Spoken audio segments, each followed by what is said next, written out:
wait is over. Ladies and gentlemen, from the studios in the wrestling capital of the South, it's another terrific episode of The Binge Buster Show.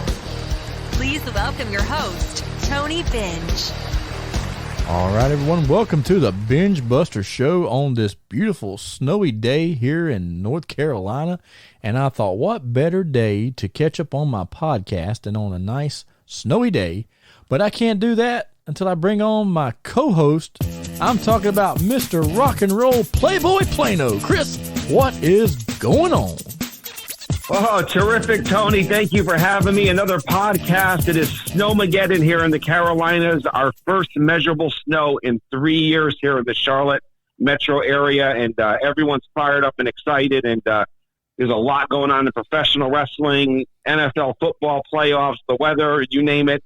What pot on the stove do you want to stir next? It's kind of my motto. Man, I'm telling you, there's so much going on right now. And Chris, I was actually considering before the snow came, I was going to buy tickets because you know how much I like going to see our Charlotte Checkers play their hockey. I was going to go down there this afternoon to the show, but I held off on buying tickets. And, man, I'm glad I did because we are getting pounded here in North Carolina with some snow and some ice. Right now, I look out my window, it's sleeting and snowing at the same time. So I'm glad that I am in the comfort of my beautiful podcast studio, where it's nice and warm, having a nice cold drink and talking to my good buddy, Chris Plano. And man, we are going to be talking some cool stuff today, here on the show. Absolutely. Looking forward to it. And, like I said, it's we're carving some time out, and boy, Tony, there's just a lot going on, and I'm looking forward to it, and I'm just excited to see some snow here in the Carolinas. You know me, I'm from Connecticut originally, up north, so anytime I see snow down here, it's kind of extra fun for me and reminds me as a kid back up north, way back in the day. Oh yeah, I'm sure.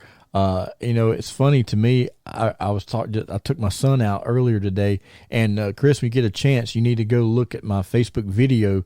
I took a nice bump. So me and my son are outside, and my wife and our dog, we're out back, and my son wanted to get on the trampoline. I thought, okay, we'll do that. So I'm doing a Facebook Live video with my phone in my hand. I'm climbing up onto the trampoline. And as I step into the trampoline, boom, man, my feet go up and under me. I land. But at the same time, my wife was also doing a Facebook Live video, which I didn't know. And on my view, all you see is me go up, and you see the phone go up, and you're looking at the sky all of a sudden, and you hear me laughing. But from my wife's video, it's even funnier because she got the whole bump, man. She got me wiping out, and she's laughing. Man, every time I've watched it 10 times, and every time I've laughed harder. So it's a good laugh. So if you're friends with me on Facebook, go out there and check that out. It's pretty funny. But Chris, you're talking about how great things are right now. It's a good time now to be a pro wrestler. Wrestling's really starting to take off.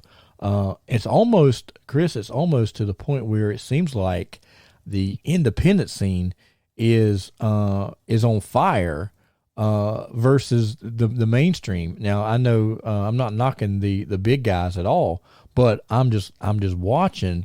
It seems like there's more people, going out and, attending these independent shows rather than the mainstream. What are your thoughts on that, Chris? Well, Tony, I think there's a couple of things going on here, really. And we've always talked on here, on and off about the COVID-19 pandemic as well. People are looking to get out. People want to get out. They want to be entertained at some level. Whatever that level is or that interest is for them, it is what it is. But I think people now are also watching where they're spending their money, how much they're spending, where's the right price point for a particular individual or family.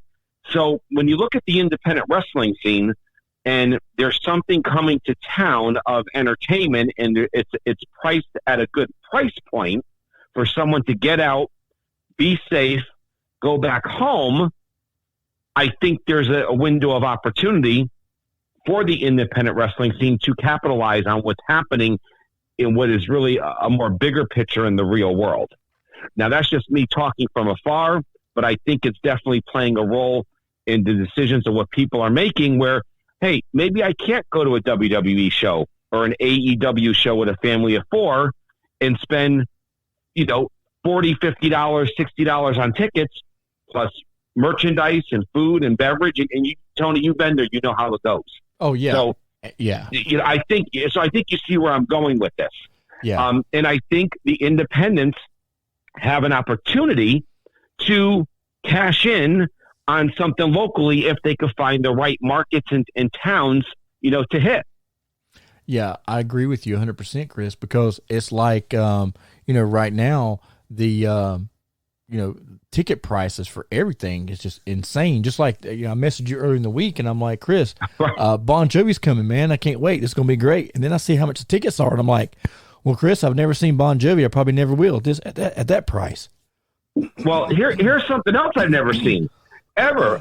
Now, I've seen this on StubHub and some third ticket marketplaces and stuff, and maybe I'm a little behind on the curve on some things, but on the Ticketmaster website for Bon Jovi, and I don't want to go take it away from wrestling here, it said his ticket prices may fluctuate city to city based on demand at any time. Right. I'm like, but okay. But you know what, Chris? I don't think it's as much demand as it is the people that are buying the tickets and reselling them and marking them up. I really, right. I miss the days of the 80s when you went to the Ticketmaster booth, you bought your ticket, you paid $20 or whatever the price was, and you went home, and then a month later you went to the show. Now it's like you have to get online early on. You have to have some kind of code to get the tickets at a discount price. And if you don't buy the tickets the day they go on sale tomorrow, guess what? That $45 ticket is going to be $300 easily. Absolutely. I remember the days, Tony, where sometimes I would sleep out at a Ticketmaster outlet. It would usually be like maybe a record store or some kind of store, maybe a Walmart. I would sleep in the parking lot all night till they opened up at 10 a.m. It was actually exciting. Yeah. To do stuff like that. Yeah. Or get in line at the crack of dawn for a few hours. Now, that's all passé now. And it's like they've taken kind of the fun out of it. Of when you had that ticket in your hand and you paid for it and you walked away and you had chills going up and down your spine saying, oh, my God, I'm in the that was great stuff. Yeah. Yeah, but too bad that those days are long gone, Chris. Yeah, now, but I remember those days so vividly. Yeah, but now you get to camp out in front of your computer and hope to get those tickets when they go on sale. But either way, I there's hope just so many factors now with entertainment. Yeah, you got whether the show going to happen, cancel, postpone. Is it sold out, not sold out? Are they going to release tickets the day of? There's just so many factors now. And I hate to say it, Tony, and it's kind of sad in a way. Sometimes the luckiest fans are the ones that wait to the day of the show. Yeah. And they luck out with people with extra tickets, or they find tickets online at the last second at a great deal. So it's kind of, in a way, it's just a roller coaster ride of how bad do you want the ticket, I think, at the end of the day. Yeah, I agree with you 100%. That is definitely it because, this day and time, if you don't buy the tickets the day they go on sale, don't buy them, because you're going to get, you're not going to be paying face value for those tickets anymore. So, right. But, I'm not knocking the guys that are making the money, but, I can see, okay, if I buy a Bon Jovi ticket for $35, I'm going to sell it for $100. I can see that, but I can't see buying a ticket for $35 and now it's listed for $350. I mean, that is, and Chris, what's so funny is years ago that was illegal. You weren't supposed to sell tickets for over face value. Now it's like, right. Oh yeah, even on Ticketmaster website, you go on there, it says, tickets, the tickets may be more than face value, which happens to me most of the time. But, Anyway. Right now everyone just turns a blind eye or looks the other way, and it's like, what's going on here? Like, what's really going on at the end of the day? Mm-hmm. Is what you say. But yeah, back in the day, no, you did not, scalp tickets, or if you did it at a big risk. Now it just seems like the market's just wide open. There's just no rules. Oh yeah, it's just whatever. Go make your money. Which I ain't gonna complain, because a couple of years ago I bought some Motley Crue tickets for the show here in Charlotte that got canceled, and I bought those tickets for a certain amount of money, and I sold those tickets for probably 3 times more than what I paid for them. And then the crazy thing, Chris, a year later, the show gets canceled, and Ticketmaster takes the money back out of my account, and I was not very happy about that. So, right. So now I probably would never sell tickets again, but that's okay. You live and learn. But you're kind of like you're in a no-win situation. No win. I'm just going to go. Unless you're going to physically use the tickets yourself. Yeah. But, we got off subject about ticket scalping, and get this. Did you see, Chris, that Vince Neil, talking about Motley Crue, Vince Neil had his first show of 2022 this past weekend? Did you happen to catch that? I did not catch it. No, I did not. So fill me in. That one eluded me. Yeah, I didn't see it. I think I can't remember what state the show was in, but from what people were talking, Vince was he sounded good. It was a good show, and man, I know he's getting ready. And I saw that Nikki Sixx commented on his or he sent a tweet out. And somebody asked him a question, said, are we really going to see Motley Crue tour this summer? And Nikki says, 1,000%, we are going to see Motley Crue this summer. They are going to be hitting the rehearsal studio at the end of at the end of April. So they're going to be ready to start their tour in June. And Chris, I know you and I got tickets for the one in Charlotte, and we're going to be there rocking out, man. But man. On the flip side, I'm excited about it, but in the same sense, I'm disappointed, because I spent all that money flying out to L.A., seeing the quote final show, and now here I am. I know. But on the other side of it, as a Motley Crue fan, I can look at it like this: I saw the last show and I saw the reunion show. So there you go. That's another way to look at it. And again, we're talking about a tour that is now 3 years in the making here.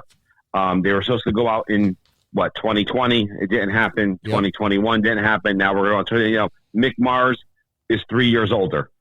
Yeah. I mean, this is probably this is it for the Crue.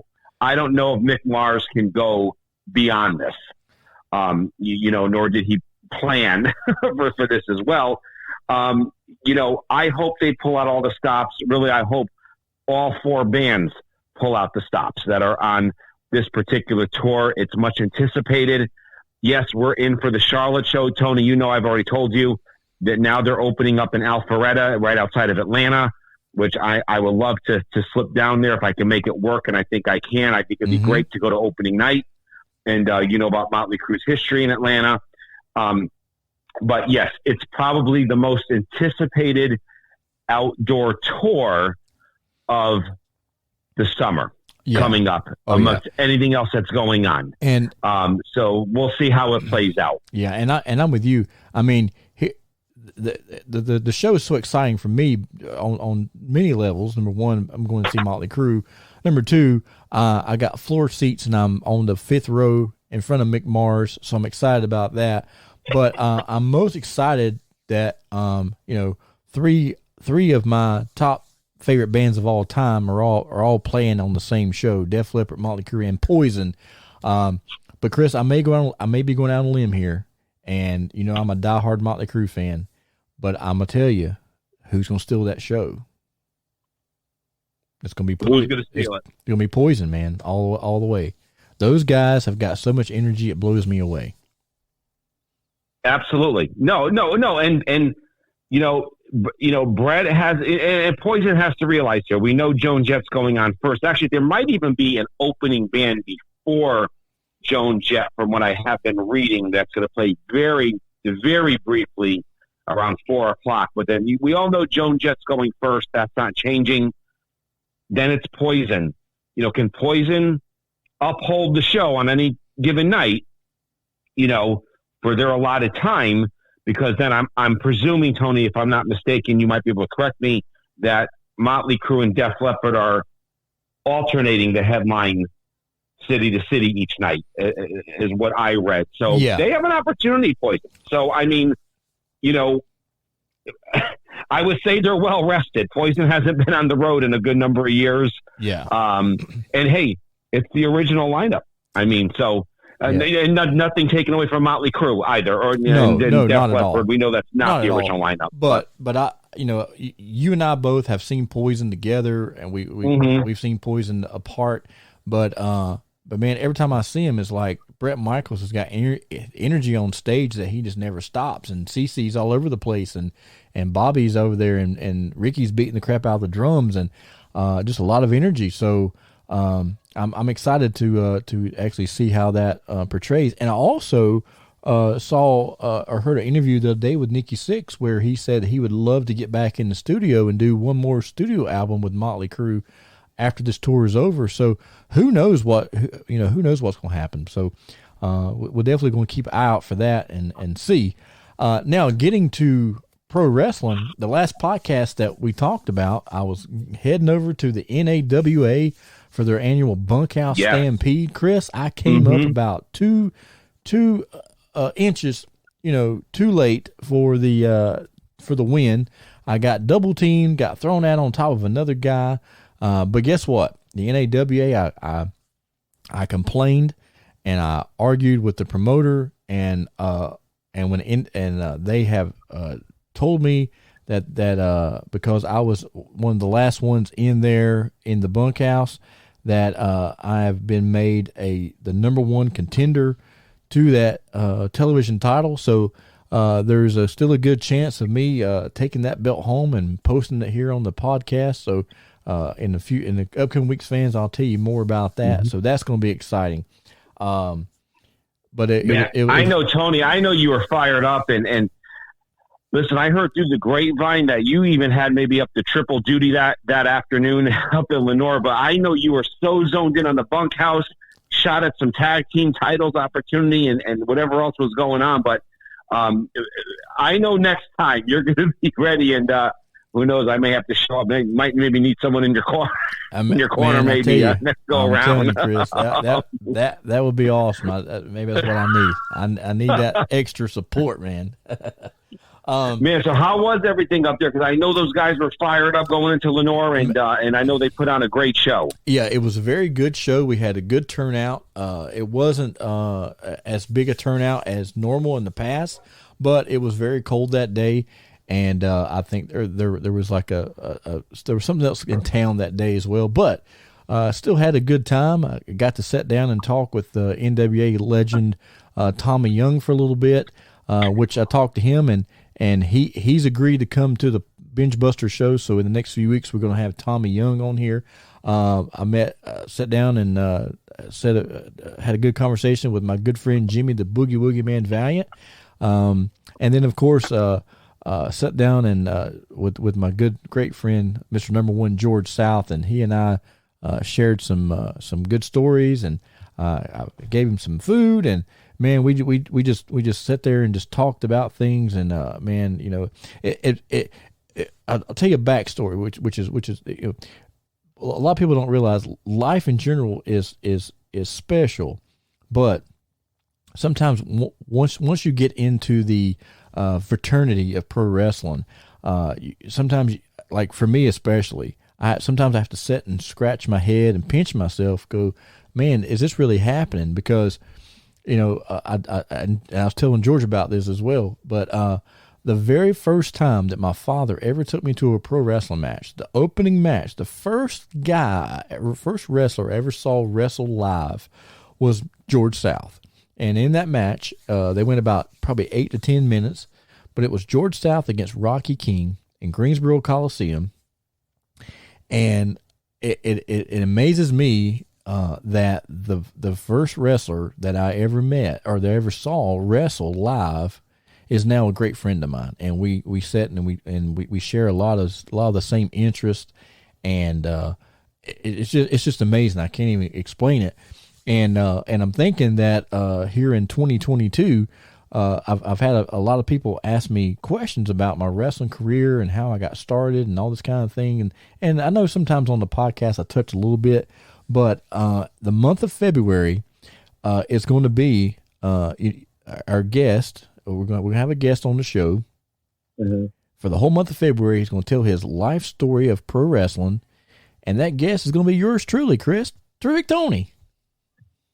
I love it. I mean, for 3 years now, I've been doing this podcast. I've had guests on the show, and they've told their story. Right. So I thought, this is the Binge Buster show. So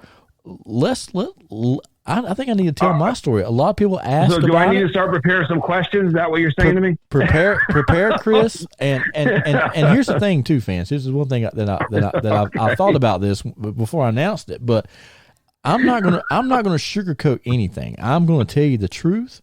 I'm gonna tell you about my flaws. I'm gonna tell you about my highs, my lows, and everything in between. For the whole month of February. So 4 weeks, 4 shows. I'm gonna cram in 30 years of pro wrestling history of me. And I'm gonna reach out to several people so that I can get their thoughts and their takes. And but the month of February is going to be Terrific Tony month, and we're going to learn about my wrestling career. So that's cool. I'm excited about that. Well, Tony, I'm excited for you, and hey, whatever I could do to be a part of it, I'm going to be there for you, and it's going to be great. We're going to hear the good, the bad, and the ugly. That's all I know. If who was ever asking the questions, me, someone else, we're going to hear it all, and I know when you answer the questions, it's going to come straight from the inside and straight from the heart, and the people are going to hear what they want to hear. Yeah, it's going to be exciting. I can't wait. So, and who knows, maybe I'll get a few people to, call in and say a few things that were actually part of my career, part of my building foundation of becoming a wrestler. You never know. You just have to tune into the show to find out. Now, Chris, that takes us on to our next thing about our podcast that we always like to talk about, and that is this week's flashback. This week's classic flashback. All right, fans, this is something that we haven't done a while on the podcast, which is the flashback. And this week, I want to talk about, Chris. I know this whole podcast we've talked more about music than wrestling, but hey, it's my show. I can do what I want. So this week's classic flashback takes us to one of our favorite bands. This month in history, 28 years ago, Motley Crue released their hit single, Looks That Kill. 38 years ago. Looks That Kill was released by Motley Crue.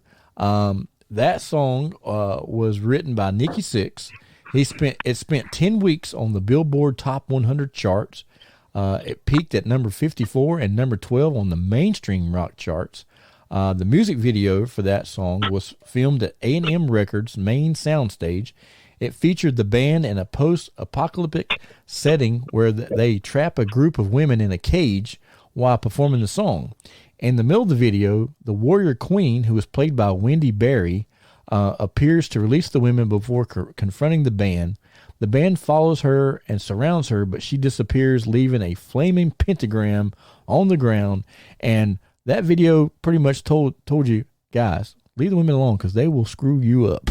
Right, Chris? Absolutely. Oh, my gosh. Absolutely, Tony. I mean, that video, all I can think is when you're saying Looks That Kill, all I can think about is the MTV video. Yes.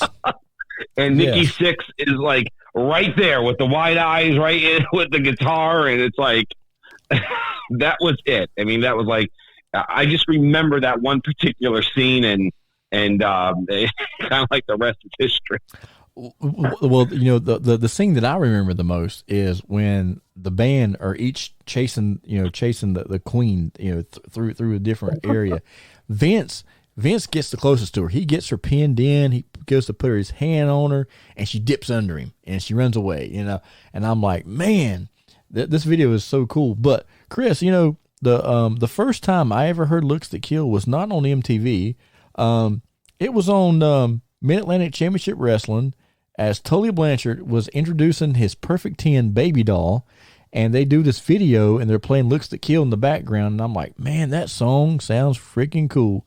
And who would have thought, man, 20, 30 years later, that band would be my favorite band. Now, Chris, at one time, I absolutely loved the song "Looks That Kill." For the longest time, it was my favorite Motley Crue song.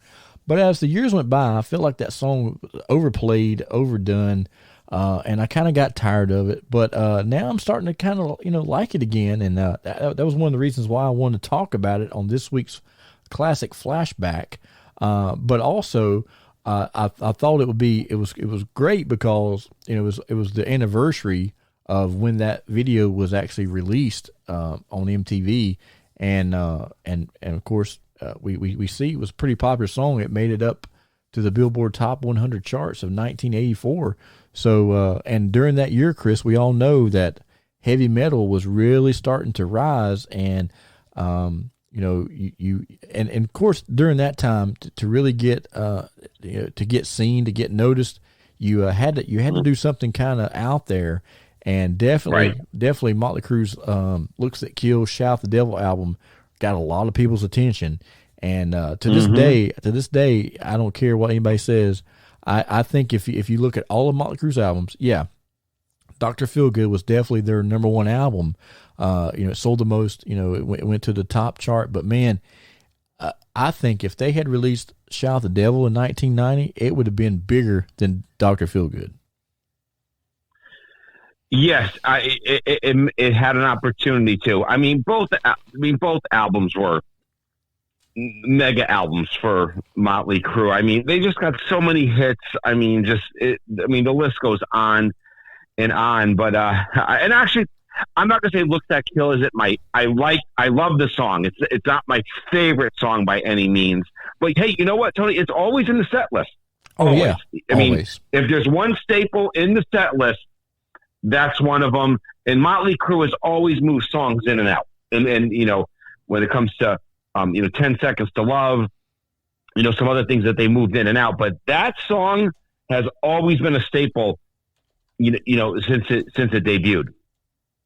Yeah, for sure. And it's always, like you said, I've seen Motley Crue a whole bunch of times. I can't even tell you how many times I've seen Motley Crue live.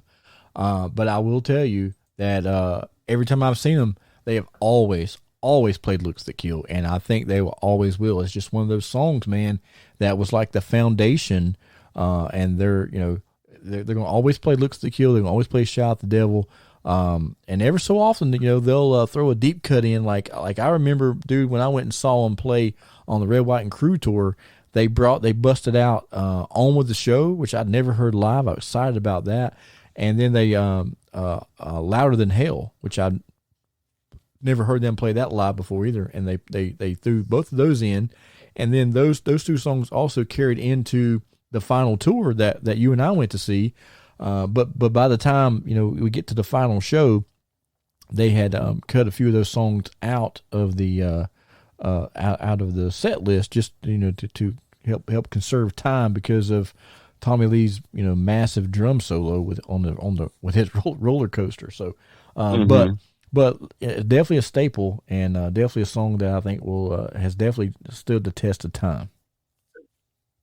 Absolutely, and hey, I'm looking forward to them playing it on the stadium tour this year. It's going to be in the set somewhere, and hey, Nicky's going to be. It was his song. He wrote it. He's going to be jamming out on the guitar.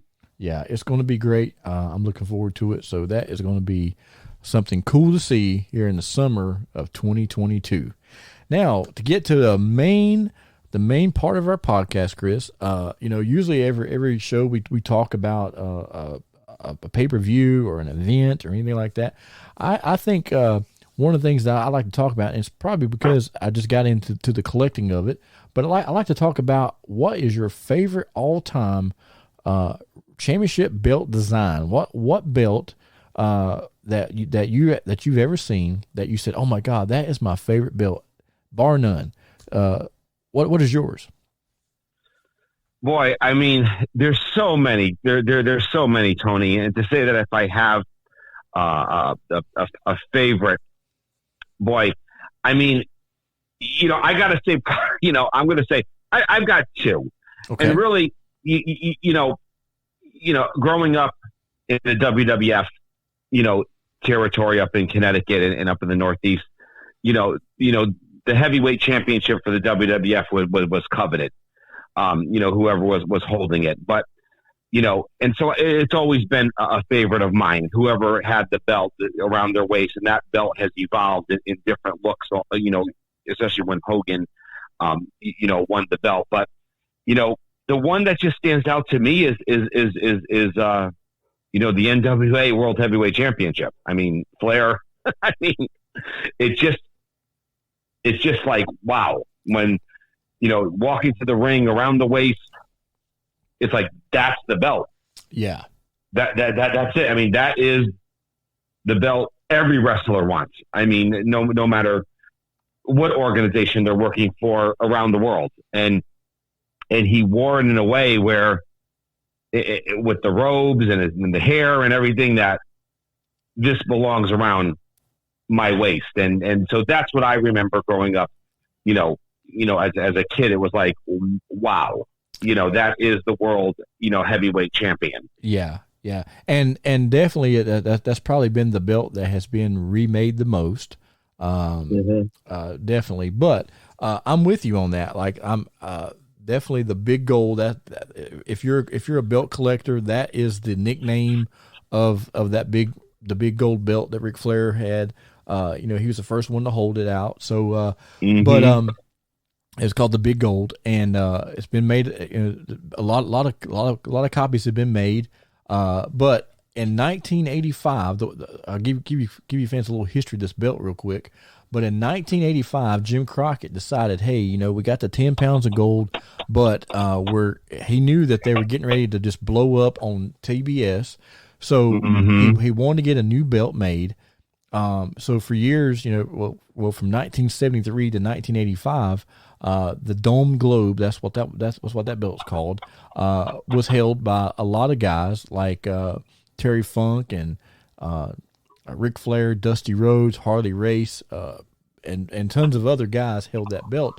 But in 1985, Jim Crockett felt like it was time for a change, and he decided that instead of calling Reggie Parks or one of the classic belt collectors, he decided to do something totally different.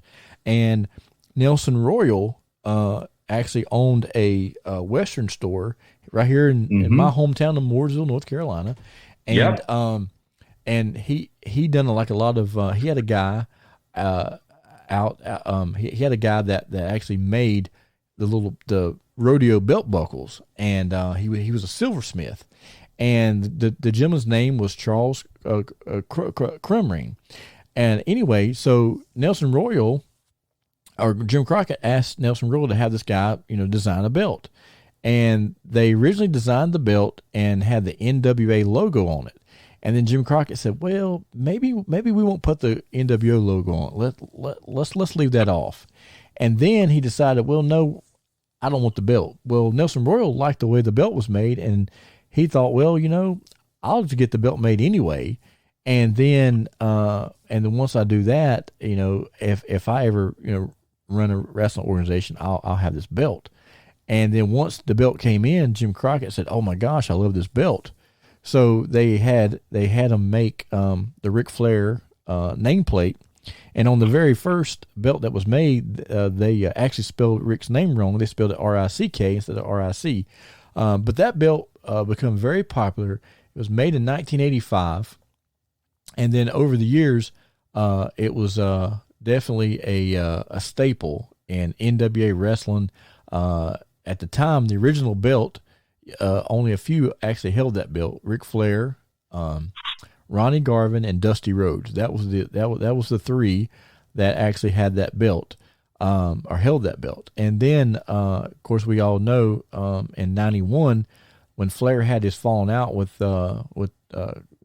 Jim Herd, he took the belt and sent it up to WWF. Jim Herd refused to give Ric Flair his $25,000 deposit, so Flair kept the belt and put it in the box and shipped it to Vince McMahon.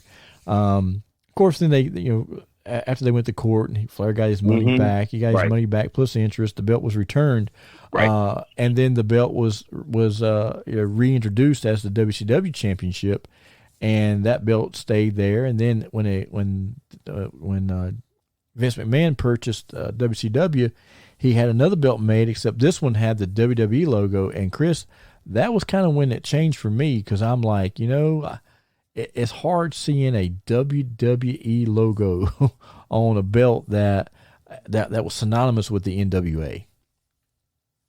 Well, absolutely, yeah, and even awkward for the fans as well, especially the fans that were really in the know back then, right? As well, and that kind of, were not just the casual fans. But yeah, definitely an odd time when it comes to belts and hey, Flair was passionate, man. He was passionate. I mean, listen, whatever the deal was behind the scenes, he always respected the business. And he also didn't want to, taint his reputation as well. I mean, he was transitioning in the business as well, moving to the WWF. That was huge. Yeah. When Ric Flair went to the WWF, that was huge. I mean, that was big for professional. I mean, like, he was not in WCW anymore. And, whatever that, there were several guys flocking back and forth, from north, south to north, whatever it was. And so, hey, but he always protected the business first and foremost. Yeah, that is for sure. And I'll tell you, if anybody out there that wants to learn more about the big gold belt, you can go on Amazon, and you can. There's actually a book there written by Dick Bourne, and it pretty much tells the whole history of the big gold belt. Of course, he's written other books about other championship belts, the 10 pounds of gold, the Mid-Atlantic title, all those, and I actually incidentally, I'm a belt collector now. And we've talked about this on a couple of shows, but the reason why I want to talk about this was I just recently accumulated a Reggie Parks. And if anybody knows anything about belts, Reggie Parks is the gentleman that made a lot of belts for Crockett, WWF, all the promotions that were big time in the 80s and early 90s. If you saw their belt on TV, chances are Reggie Parks made that belt. And even though Reggie didn't make the big gold originally, he did make a few later on in the years, and I'm lucky enough, I have one sitting right here in my studio. And Chris, I just got this nice display case for it a couple of days ago, so I've got it displayed now, and I'm in the middle of getting ready to revamp my studio. I got several belts that I want to get them out displayed, and hoping to get that done here in the next couple of weeks. So I'm excited about that. But if, like I said, if you want to learn more about the big gold, go on Amazon and just type in big gold championship belt book. It will pull it up, and I'll even put a link on this week's podcast. So if anybody wants to go check it out, you definitely can. So, but man, Chris, I'm telling you what, the belts, I know a lot of times now on TV, all the belts look the same. There's different colored leather, but nothing to me as a fan got me more excited than to turn on the TV each week and see if anybody had lost or won the belt. You know what I mean? Right. Now, I mean, I don't know about you, Tony, but for me, it seems in some way, shape, or form, everyone has a belt.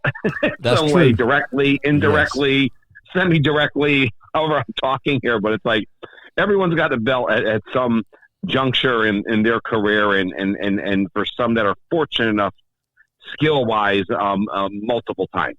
So that's just me as I'm watching just the storylines and how it plays out in all the national organizations. Yeah, for sure. So it's definitely a good time to be a wrestling fan. Well, fans, I think that's going to wrap us up this week. I'm gonna go play in the snow some more. Chris, what about you? What are your afternoon plans?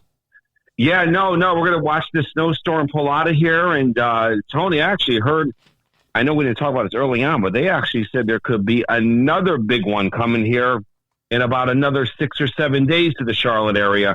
They said this could be the big one from what I heard. And we'll see that. I know we'll have another podcast between now and then, but yeah, go have this day play out. And, but hey, I know everything we talk about. It's always a great time to be a wrestling fan. And, it's hot right now, the national scene, the independent scene, and everywhere in between. And, this is it. And I can't, and listen, on a other note, I can't wait for Tommy Young to come on here, because we're going to have some questions lined up, Tony. Oh man, we definitely are.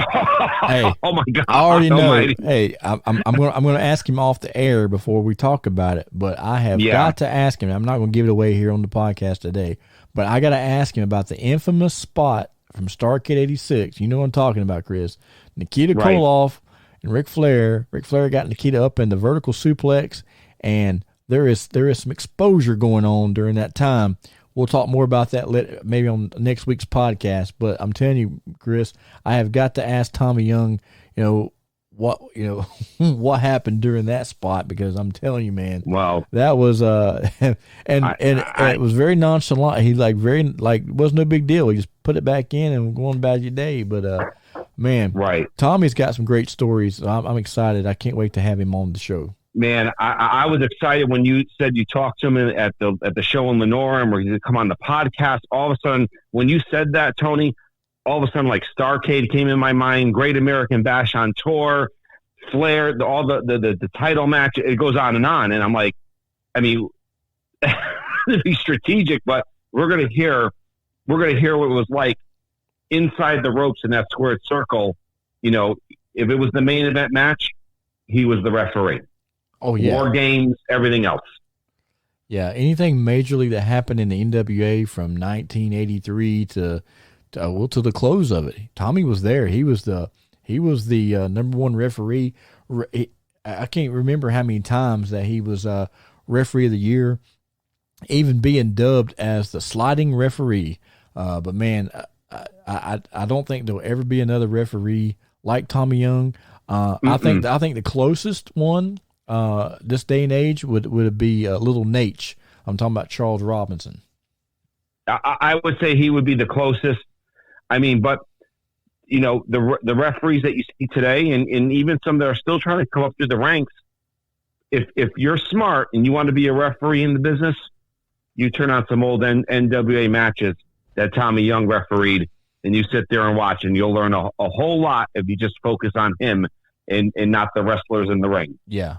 I mean, just his facial expressions, his body expressions, the way he would sell moves, and then he would. I liked how he used to push Ric Flair, and then he'd run, and hide behind Dusty or Nikita or Magnum, whoever was the adversary. But man, it's great. So I'm excited. And left-handed as well, right? Left-handed, if I'm not mistaken. Yep. Which usually is not the norm. I mean, usually most of the referees are right-handed. Tommy was unique, but man, if you want to talk about someone that was in it at the pinnacle of the NWA title changing and the War Games and the Horsemen, and he was the man. Yeah, he was it. He was there. So, like I said, fans, in a few weeks, I'm not sure the date. I got to check his schedule and hours, but we hope to have Tommy on our show here in the next few weeks. So make sure you tune in for that. Well, guys, from me and Chris, I'd like to thank you for joining our show, listening in, and we look forward to next week's show. And Chris, you have anything before we go off the air? Man, no, just thanks everyone for listening. Stay tuned, Tony. I think this year, 2022, is going to be a banner year for the Bench Buster Show. Cannot wait. I know you're going to have the guests lined up, and we're hunkered down now, but we're going to get out of this thing, and it's going to be a banner year on all levels in 2022. It's going to be great, fans. So make sure you tune in. Well, for Chris, I'm Tony. We'll see you next week here on the Bench Buster Show. Thank you for listening to the Binge Buster Show. Make sure you like us on Facebook and download us on your favorite podcast platform.